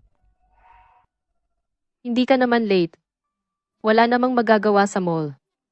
Hindi naman ako talo. Saka, naparusahan naman sila. Nagsisisi talaga ako. Bakit hindi ko sinubukan noon pa na alamin ang amnesia mo? Mahalaga ba iyon? Mahalaga. Kung alam ko lang na may amnesia ka at hindi mo ako sinadya na iwan o kalimutan, hindi sana nasayang ang mga taon na yon. Hindi na mahalaga ngayon. Kung masakit para sa'yo, wag mo nang isipin. Gusto ko lang na masaya ka ngayon. Si Chara. Hindi ko siya mahal. Okay lang. Kumakalat siya ng chismis. Avery, alam mo ba kung bakit ikaw ang pinili ng nanay ko para maging manugang niya? Ginang, abala talaga si Mr. Preston ngayon. Umalis ka. Oscar, mamamatay ako sa'yo. Pasensya na, Mr. Preston. Hindi ko napigilan si Madam. Blake, umalis ka. Sinabihan kita na bantayan mo ang boss mo at siguraduhing makipag-date siya, pero hindi mo magawa yon. Talaga namang, hindi ka pa rin makahanap ng asawa ng mag-isa. Ang dami-daming ipinakilala ko sa'yo. Bakit mo silang lahat iniwan sa altar? Mamamatay ako sa'yo. Wala sa kanila ang tipo ko. Anong klaseng babae ang gusto mo? Sabihin mo at hahanapin ko siya sa buong mundo. Ma, hanapan mo ako ng katulad nito. Ganitong tipo ang gusto mo? Mas mabuti kung isang bagong graduate na ulila. Ang kakaiba naman ng hinihingi mo. Kung mahahanap ko siya para sa'yo, papayag ka na magpakasal? Wala sa inyong magkapatid ang madaling pakisamahan.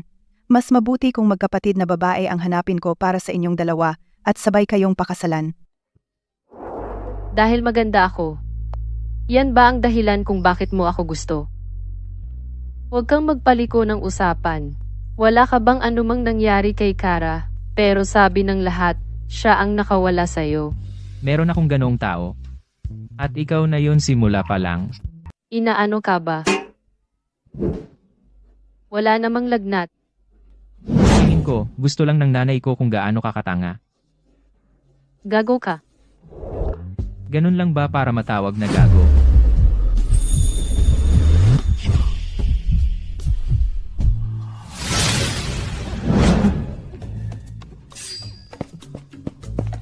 Ganun ba ako kasuklam-suklam sa'yo? Hoy, ayos ka lang ba? Umalis ka. Anong problema? Ayaw kitang makita. Tingnan mo, ano ba ang may problema sa'yo? Dalhin kita sa doktor. Ayoko. Ano ba talaga ang mga sintomas na to? Ang moody mo. Parang buntis ka. Ano naman ang masama kung buntis? Mahirap talaga ang mabuntis, alam mo. Anong karapatan mo para sabihin yan? Hindi ko sinasabing masama ang mabuntis. Ang ibig kong sabihin, Ako, umalis ka na lang. akala mo aalis ako dahil lang sinabi mo. Paalam. Sige, huwag kang lalapit sa akin pagkatapos.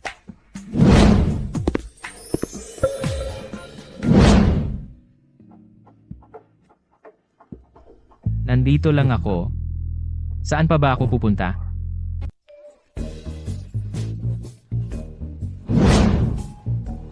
Akala ko natural na. Immune ako sa morning sickness. Tingnan mo ngayon. Paano mo ito itatago sa asawa mo? Tingnan mo. Napoprotektahan ka na para kang nakabalot sa bubble wrap. Iba ako. Ako. Pwedeng kumain ng spicy hot pot mamaya. Walang pumipigil sa akin. Taksil, G. Preston, narito na po ang pinakabagong jewelry catalog na hiniling ninyo. Mabuti.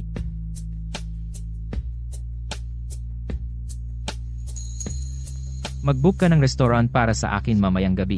Siya nga pala, mahilig sa maanghang ang asawa ko, kaya humanap ka ng ilang option. G. Preston, may meeting po kayo kay G. Lee, mamayang gabi. E di si Mason na lang ang pumunta. Wala po sa opisina ang Vice President. Ganun ba? Oy, Oscar. Mason, pwede mo bang pumalit sa akin sa dinner kay Jilly mamayang gabi? Ako? Abala ako. Naghahanda ako ng mga gamit para sa baby. May pupuntahan akong bagong dad bootcamp mamayang gabi. Ganun ba? Hindi ka pa ba nagsisimulang maghanda? Hoy, bakit hindi ka sumama sa akin? Narinig ko na kapag hands-on ang ama, mas nagkakabonding ang baby. Sa kanya, Hindi pa kami ganoon. Hoy, huwag kang magsabi ng kahit ano. Sa harap ni Avery. Oscar, wag mong sabihin sa akin na hindi mo pa alam na buntis siya. Sina. Mahal, uminom ka nito. Ayaw ko nito. Gusto ko ng spicy fish. Pero mabuti ito para sa baby. Huwag mo akong lokohin. Spicy fish. Si.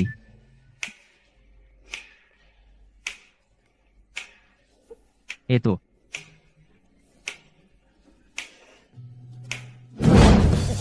Hoy. Sige na. Uminom ka ng tubig. Tapos na ako dito. Eddie, dalhin kita sa isang lugar. Tara na.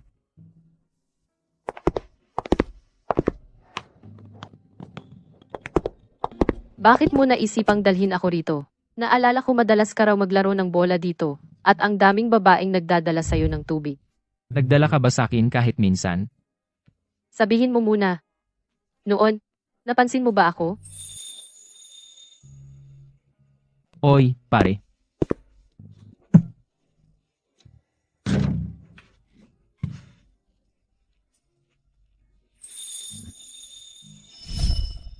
Avery, kung pupunta ka lang dito, papatawarin kita sa pagkalimot mo sa akin. Oscar, hinahanap ka ni Kara, nasugatan si Frank. Oy, Sabi nila, pagkatapos mong makascore, titingin ka ng hindi sinasadya sa taong gusto mo. Tumingin ka sa direksyon namin noon.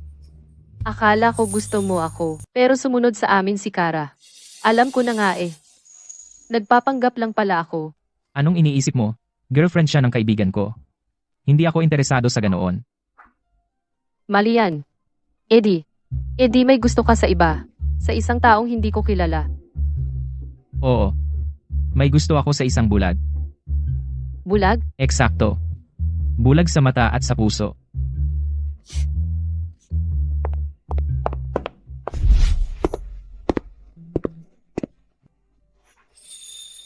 Nakapunta ka na rito dati. Oo, noong nagpa-part-time ako sa kolehiyo, kapag gabi na akong nakakauwi, diyan ako umuupo at kumakain ng instant noodles. Ang bait ng may-ari. Lagi niya akong tinatabihan ng mainit na tubig. Mr. Preston, nandito ka pala. Kumusta po? Magkakilala kayo? Avery, kayo ba? Magkasama na ba kayo? Asawa ko. Ayos, ayos. Ang galing naman. Lagi ko ngang iniisip kung bakit ba ako tinulungan ni Mr. Preston na patakbuhin ang tindahang ito. Kaya pala, Ma'am, sige po, magtrabaho na po kayo. Mag-iikot lang kami. si. Avery, di ba gusto mong itanong sa akin kung kailan? Kita unang napansin. Dito? Tumigil ka, manyak ka. Kumuha ka ng litrato sa ilalim ng palda, tatawag ako ng pulis sa'yo. Ang tapang talaga niya. Kung may magpapakasal sa kya, hindi nila magagawa ng masama sa kanya. Alam mo na pala ako noon pa. Eddie, bakit hindi mo alam kung anong klaseng personalidad ang meron ako? Sayang ang 3 buwan kong pagpapanggap. Wow, ikaw. Ginago mo lang pala ako sa buong panahon na to. Ako pala ang tanga dito. Binigyan kita ng maraming pagkakataon para magsabi ng totoo. Ikaw ang pumili na magsinungaling. Ngayon, bibigyan din kita ng pagkakataon. Mayroon ka pa bang kailangang aminin sa akin? Ako. Mrs. Preston, nasabi ko na sa'yo. Lahat ng aking mga lihim.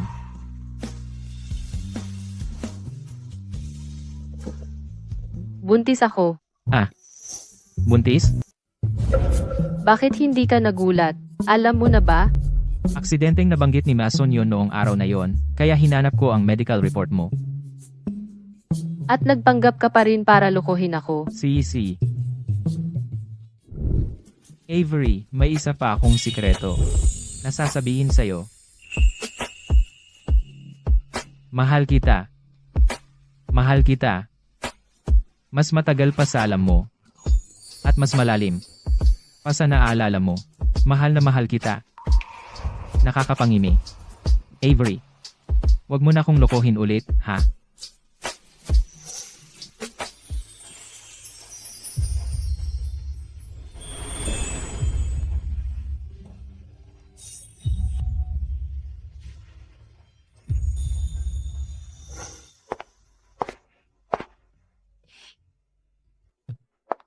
Dahan-dahan, Rachel.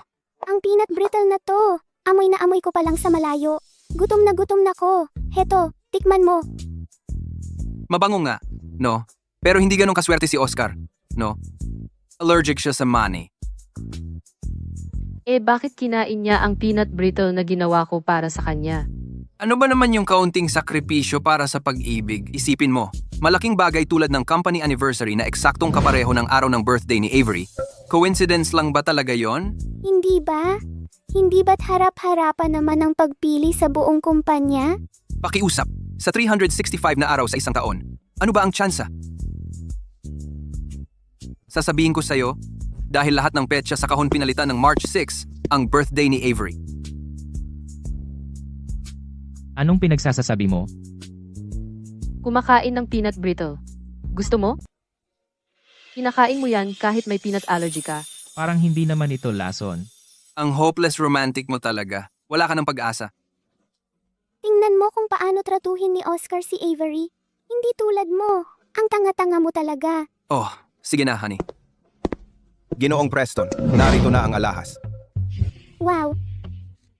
Ito ang Wings of Emerald. May bumili nito sa isang auction sa halagang 100 milyon kamakailan. Kaya si Oscar nga pala.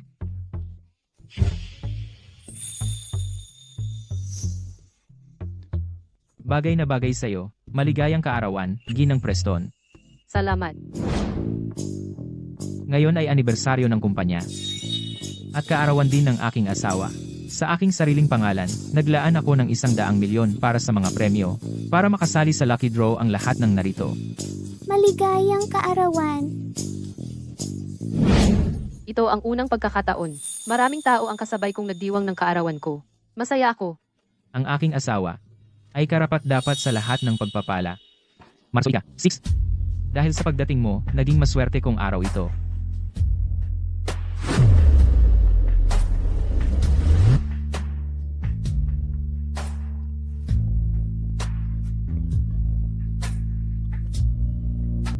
Tingnan mo kung gaano kaganda ang kuha ko sa'yo at ng asawa mo.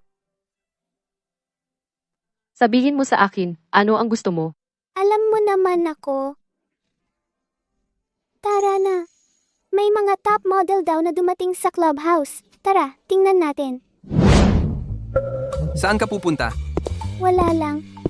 Tara na.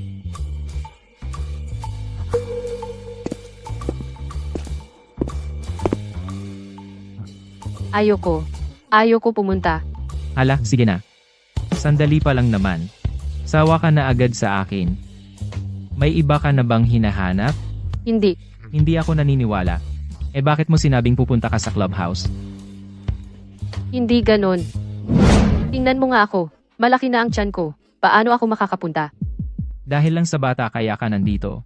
Yan lang ang dahilan kung bakit ka nandito. Huwag kang mag-overthink.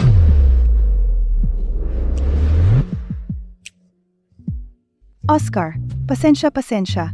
Hindi na kagaya ng dati ang mata ko. Wala na akong makita. Magpatuloy kayo. Oscar, delikado ang panahon ngayon. Huwag kang magpadalos-dalos.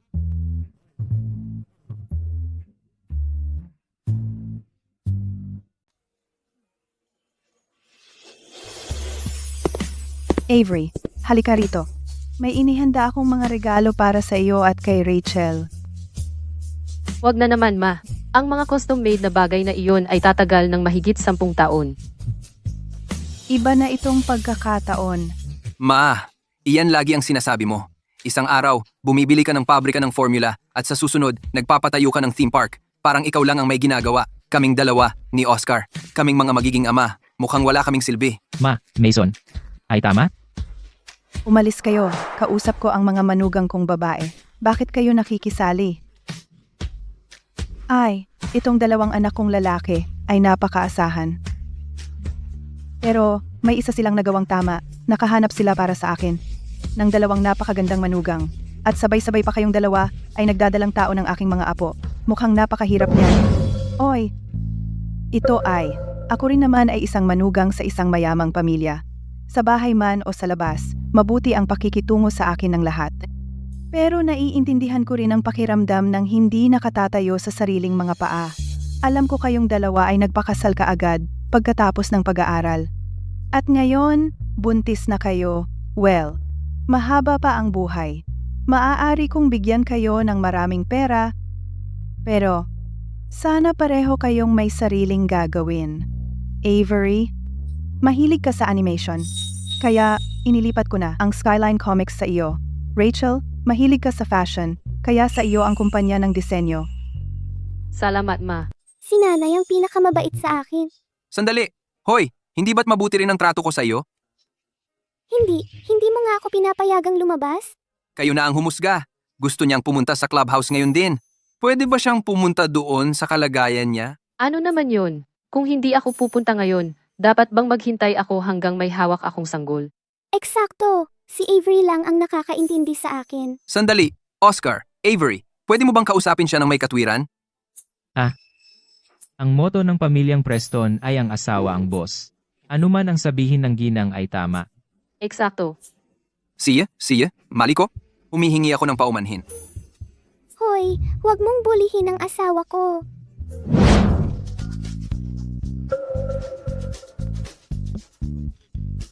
Mahal, okay ka lang ba? Masakit ang tiyan ko. Manganganak na siya. Oh, mahal! Masakit din ang tiyan ko. Steward, ihanda mo ang kotse. Manganganak na ang manugang ko. Aling manugang? Pareho silang manganganak. Bilisan mo,